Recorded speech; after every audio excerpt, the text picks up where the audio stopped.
భయ్యా cinema start అయిపోయింది, ఒకసారి చూద్దాం రండి.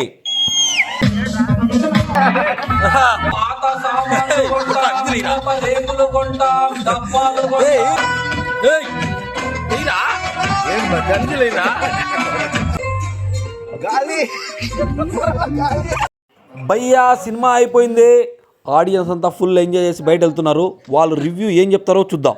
చాలా బాగుంది. మన మదనపల్లి వాళ్ళు ఇంకా అభివృద్ధి కావాలని మేము మరీ కోరుకున్నాం. బాగుందండి, చాలా బాగుంది.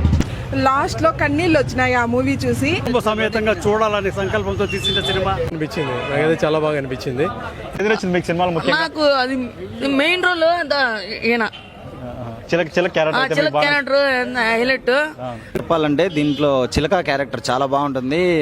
ఇది గుజరీ వ్యాపారము, ఒక వ్యక్తి ఎలా అమ్మాయిని పడేయాలో దీంట్లో చూపించినాడు. అది క్యారెక్టర్ చాలా బాగా నచ్చింది. మా సినిమా యూనిట్కు మా ప్రతి ఒక్కరికి థ్యాంక్స్ చెప్తున్నాను. Thank you so much. గాలి అస్సలైన గాలి. ఇక్కడ నుంచి మిమ్మల్ని చిలకారావు అనల్లా లేదంటే గాలి అనల్లా ఏంది? చిలకారావుగానే హ్యాపీగా ఉంది నాకు. ఈ అవకాశం ఇచ్చిన మా డైరెక్టర్ గారు రాజేంద్ర బాబు గారికి, నిర్మాత ప్లస్ హీరో గారు అప్పలపల్లి భాస్కరాచార్య గారికి, సురేష్ గారికి, మా మామగా క్యారెక్టర్ చేసిన సార్ గారు నాగభూషణ్ సార్ గారికి, మిగతా పెద్దలందరికీ నా ప్రత్యేక కృతజ్ఞతలు. Thank you so much. అందరూ చిలకారావు అని పిలుస్తున్నారు సినిమా చూసిన తర్వాత. Thank you so much.